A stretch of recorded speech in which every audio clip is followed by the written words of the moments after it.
எல்லோருக்கும் வணக்கம். என்னோட சேனல் நேம் வந்து அருள்தாஸ் வுட்வர். என்னோட சேனலில் எதை பற்றின வீடியோ போடுவேன்னா wood working video, wood explanation video and carpenter tools work video தான் போடுவேன். மறக்காமல் என் வீடியோ புதுசாக பார்க்குறவங்க லைக் பண்ணுறங்க, ஷேர் பண்ணுறங்க, சப்ஸ்கிரைப் பண்ணுறங்க. மறக்காமல் பெல் ஐக்கனை கிளிக் பண்ணுங்கள். அப்போ தான் பார்த்தீங்கன்னா என்னோடய வீடியோ உங்களுக்கு கண்டினியூவாக அப்டேட் ஆகிட்டே இருக்கும். இன்றைக்கி நம்ம வீடியோவில் எதை பற்றி பார்க்க போகிறோம் பார்த்தீங்கன்னா வாசக்கால் ஃப்ரேம் டிசைன் பற்றி தான் பார்க்க போகிறோம். இந்த வாசக்கால் ஃப்ரேம் டிசைன் எப்படி செய்கிறது, அதுக்கப்புறமா இது என்ன வுட்டில் செய்யுது, இது எல்லாமே என்ன பண்ணுவேன் இந்த வீடியோவில் உங்களுக்கு டீட்டெயிலாக நான் எக்ஸ்பிளைன் பண்ணுறேன். அதுக்கு முன்னாடி வீடியோட தம்ப்லைன் பார்ப்போம். அதுக்கடுத்து உங்களுக்கு வீடியோட அவுட்புட் காட்டுறேன். அவுட்புட் பிடிச்சிருந்தா வீடியோ கண்டினியூ பண்ணி பாருங்கள். அப்படி இல்லைனா சேனலை சப்ஸ்கிரைப் பண்ணிட்டு போங்க. அடுத்த வீடியோ கண்டிப்பாக உங்களுக்கு பிடிச்ச மாதிரி நான் கொடுக்க ட்ரை பண்ணுறேன். இதில் பார்த்தீங்கன்னா 3 டிசைன் போட்டிருக்கேன். தட்டு, தரணா, பூச்சிக்காடி.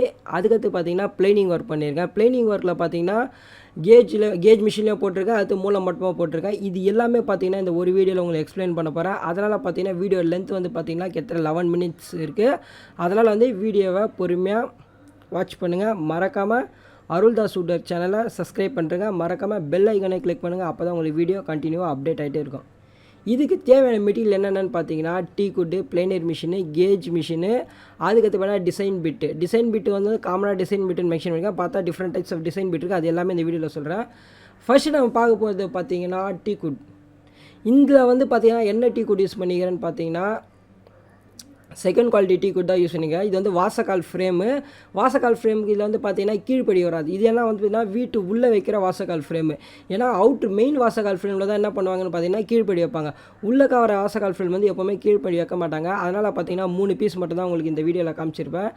2 லாங்கு, அது ஒரு ஷார்ட், அதாவது 2 சைட் பீஸு, ஒன்று வந்து பாட்டம் பீஸ். அதுதான் வந்து நம்ம பிளைன் பண்ண போகிறோம். ஃபஸ்ட்டு வந்து பார்த்தீங்கன்னா பிளைனிங் ஒர்க் பற்றி பார்க்க போகிறோம். பிளைனிங் ஒர்க் பார்க்குறது பார்த்தீங்கன்னா இதான் என்னோட planar machine. First planning work என்ன பண்ணுறேன்னு பார்த்தீங்கன்னா மூலமட்டை போடணும். ஏன்னா காமனாக வந்து பார்த்தீங்கன்னா எல்லா வாசக்காலுக்கும் சரி, ஜன்னலுக்கும் சரி, எல்லாத்துக்கும் என்ன பண்ணணும் பார்த்தீங்கன்னா மூலமட்டை கன்ஃபார்மாக போட்டே ஆகணும். ஏன்னா வந்து வுட்டில் பெண்டு இருந்தால் வந்து என்ன பண்ணால் இந்த மூலமட்டத்தில் தான் என்ன பண்ணாங்கன்னா பெண்டை வந்து நிமித்த முடியும். ஏன்னா அப்போ தான் பார்த்தீங்கன்னா உங்களை வாசக்காலை வந்து சோத்தில் அணைச்சி வைக்கும்போது வந்து பார்த்தீங்கன்னா உங்களுக்கு வந்து சோத்தோட அணைஞ்சி கரெக்டாக இருக்கும். இதை பெண்டு இன்ச்சு பார்த்தீங்கன்னா அந்த கேப்ஸ் வந்து நிறையா வரும். அதனால தான் என்ன பண்ணுவாங்க பார்த்தீங்கன்னா மூலமட்டை போடுவாங்க. இந்த மூலமட்டம் தான் வந்து பார்த்திங்கன்னா ரொம்ப சிலர் வந்து என்ன பண்ணுவாங்க பார்த்தீங்கன்னா பீஸ் ரொம்ப ரேட்டு கம்மியாக இருக்குன்னு சொல்லிட்டு என்ன பண்ணுவாங்க, பீஸ் ரொம்ப பெண்டாக வாங்கி வந்துடுவாங்க. அப்படின்லாம் என்ன பண்ணுவாங்க பார்த்தீங்கன்னா ஈரமான பீஸை கொண்டு வந்துடுவாங்க. ஈரமான பீஸை கொண்டு வந்து மூலமட்டம் போட்டாலும் என்ன ஆகும், அது காஞ்ச உடனே பெண்டாகிடும். அது சொன்னால் அவங்க வந்து கேட்கவும் மாட்டாங்க கிளையண்ட்டு. அதனால் வந்து மோஸ்ட்லி எப்போவுமே வந்து மூலமட்டை போடுறதுனா வந்து பீஸ் வந்து கொஞ்சம் ஸ்ட்ரைட்டாக இருக்கிறதா பாருங்கள். ஏன்னா அப்போ தான் வந்து பார்த்தீங்கன்னா உங்களுக்கு வந்து வாசக்கால் செய்யும்போது வந்து ஷார்ட்டேஜ் ஆகாது. அதே செய்யும்போது பார்த்தீங்கன்னா நம்மளுக்கு என்ன சைஸ் வாசக்கால் வேணுமோ அந்த சைஸ் கரெக்டாக வரும். இதே பெண்ட் இன்ச்சின்னு பார்த்தீங்கன்னா அந்த மூலமட்டை எடுக்கிறதுக்கு என்ன ஆகிடும் பார்த்தீங்கன்னா பீஸ் எல்லாமே ஷார்ட் ஆகிடும். அதுக்கடுத்து பார்த்தீங்கன்னா இதான் பார்த்தீங்கன்னா 2 பக்கம், ஒரு சைடு மூலம் ஒரு சைடு மட்டை ரெண்டுமே போட்டிருக்கோம். அதுக்கடுத்து ப்ராசஸ் பார்த்தீங்கன்னா கேஜ் மிஷின் ப்ராசஸ்ஸு. இதுவும் பார்த்தீங்கன்னா கொஞ்சம் நம்மளுக்கு என்ன அளவு தேணுமோ அதை அட்ஜஸ்ட் பண்ணி செட்டணும். இப்போ 4க்கு 3, 5க்கு 3 அந்தமாதிரி வந்து அளவு சொல்லுவாங்க. அது எல்லாமே பார்த்து எதில் நடக்குன்னு பார்த்தீங்கன்னா கேஜ் மிஷின் ப்ராசஸ் தான் பண்ணும். அடுத்த செக்ஷனாக வந்து பார்த்திங்கன்னா கேஜ் மிஷின் ப்ராசஸ் தான், அதுதான் உங்களுக்கு வந்து காட்ட போகிறேன். இதுதான் பார்த்தீங்கன்னா என்னோடய கேஜ் மிஷினு. பழைய மாடலில் வாங்கி ஒரு 15 வருஷம் ஆயிடுச்சு. 10 வருஷம் ஆயிடுச்சு. எங்கள் அப்பா தான் வாங்குது. பட் அதுக்கு முன்னாடி வந்து பார்த்தீங்கன்னா அங்கே என்ன கேஜ் மிஷின் யூஸ் பண்ணலான்னு பார்த்தீங்கன்னா ஜெய் கம்பெனி ஒரு கேஜ் மிஷின் யூஸ் பண்ணியிருந்தோம். அதில் வந்து பார்த்திங்கன்னா இந்தமாதிரி மூலமட்டமும் சரி கேஜும் சரி எல்லாமே ஒரே மிஷினில் வரும். பட் அதுக்கப்புறமா வந்து பார்த்தீங்கன்னா இந்த மிஷின் வாங்கி இதில் வந்து எப்படின்னா மூலமட்டத்துக்கு தனியாக ஒரு மிஷினும் கேஜுக்கு வந்து தனியாக மிஷின் வச்சுருவோம். இந்த கேஜ் மிஷினில் வந்து எதுக்கு நம்ம வுட்டு போகிறோன்னு பார்த்தீங்கன்னா நம்ம வுட்டோட சைஸு ஒரு சைடு மூலமட்டை போட்டாச்சு.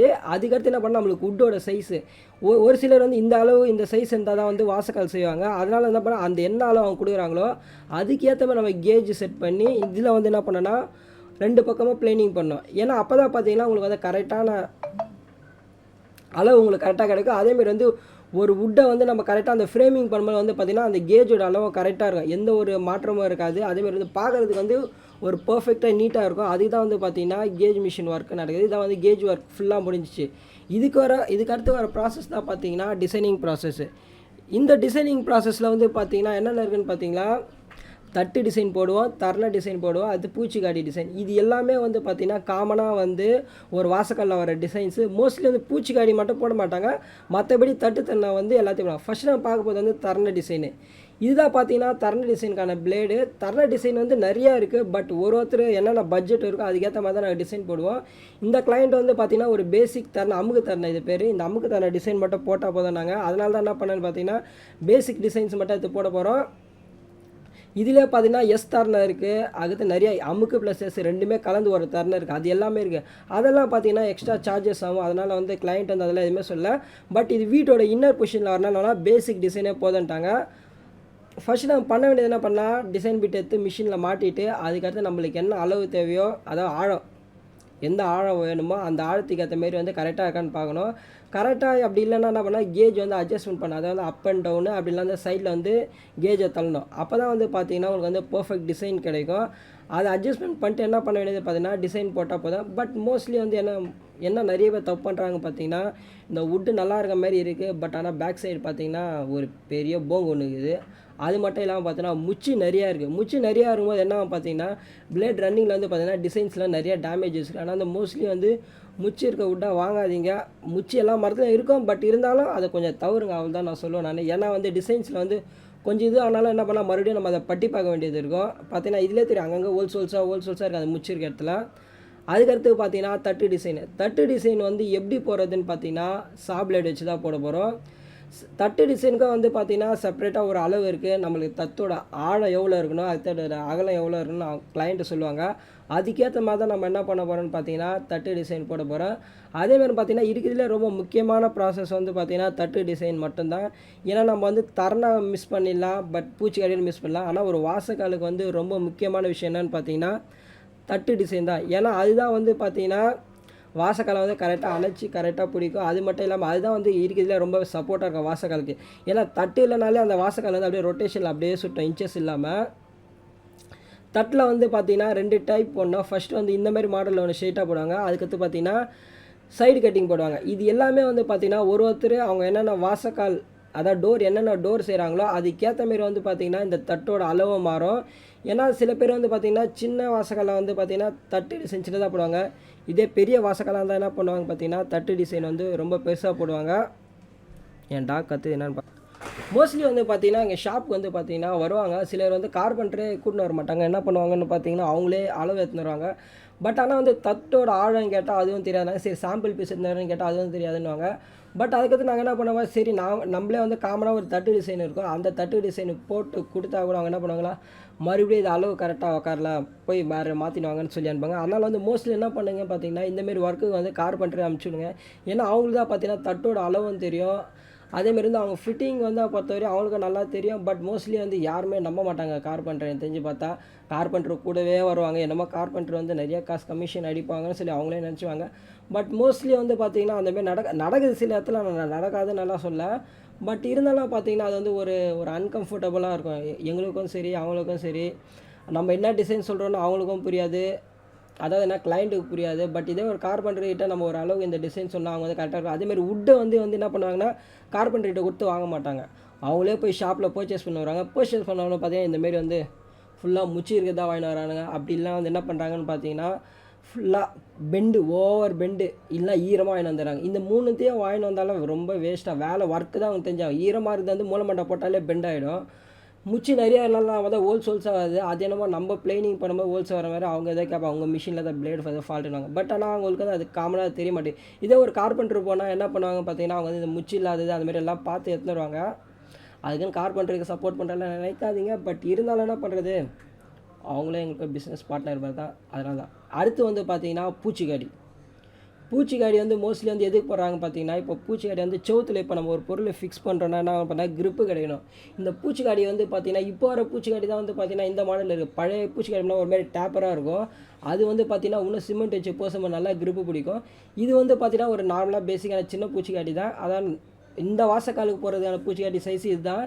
இதே நீங்கள் வந்து மெயின் டோரு பெரிய வாசக்கால் வரும்போது என்ன பார்த்தீங்கன்னா அதோட பூச்சிக்காடியோட சைஸை வந்து பெருசாகும். இதான் அந்த பூச்சிக்காடி பிளேட் ஃபிக்ஸ் பண்ணியாச்சு. இதான் வந்து பார்த்தீங்கன்னா இருக்கிறதுலே last portion of the video. பூச்சிக்காடி டிசைன் தான். ஐயோ என் டாக் வேறு கத்துறானே என்ன பண்ண. பூச்சிக்காடியோட யூஸ் என்னென்னு பார்த்தீங்களா, இப்போ நீங்கள் வந்து வாசக்கால் ஃப்ரேம் பண்ணியாச்சு. பண்ணி முடித்தோடனே நம்ம செவுத்தில் ஃபிக்ஸ் பண்ணுவோம். ஃபிக்ஸ் பண்ணும்போது என்ன ஆகும்னு பார்த்தீங்கன்னா சிமெண்ட் பூசுவோம் தெரியுமா. அந்த சிமெண்ட் வந்து என்ன ஆகும்னு பார்த்தீங்கன்னா இந்த பூச்சிக்காடி போடுறோமா அந்த கேப்பில் வந்து கரெக்டாக நம்மளுக்கு அணைஞ்சு உக்காரும். அப்போ வந்து என்னன்னு பார்த்தீங்கன்னா உங்களுக்கு வந்து டோருக்கும் இல்லை செவுத்துக்கும் உள்ள grip வந்து அதிகமாக இருக்கும். அதனால் வந்து பார்த்தீங்கன்னா மோஸ்ட்லி பூச்சிக்காடி போடுவாங்க. சில பேர் வந்து பூச்சிக்காடி என்னத்துக்கு போடுறேன்னே தெரியாமல் வந்து என்ன பண்ணுவாங்கன்னு பார்த்தீங்கன்னா நார்மலாக ஒரு கீழ்ப்படி கூட பூச்சிக்காடி போட்டுன்னு போடுவாங்க. கீழ்ப்படி பூச்சிக்காடி போடுவாங்க. பட் ஆனால் சிலர் வந்து சும்மாலே அது என்ன டிசைன் இருக்கோ அதே டிசைனை போட்டு விடுங்க சொல்லி கேட்பாங்க. ஃபைனலாக வந்து பார்த்தீங்கன்னா அவுட்புட் 10 ரூபா. இதான் வந்து பார்த்தீங்கன்னா ஃபைனல் அவுட்புட்டு.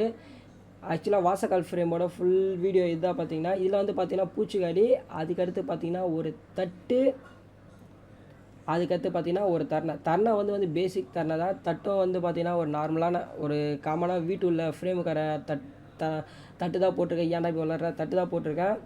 மறக்காமல் வந்து வீடியோ ஃபுல்லாக பாருங்கள். லைக் பண்ணுறங்க, ஷேர் பண்ணுறங்க, சப்ஸ்கிரைப் பண்ணுங்கள். மறக்காமல் பெல் ஐக்கனே கிளிக் பண்ணுங்கள். அப்போ தான் பார்த்தீங்கன்னா இந்த வீடியோ கண்டினியூ அப்டேட் ஆகிட்டே இருக்கும். இதோட இந்த வீடியோ முடியுது. மறக்காமல் வந்து வீடியோ ஃபுல்லாக பார்த்ததுக்கு நன்றி.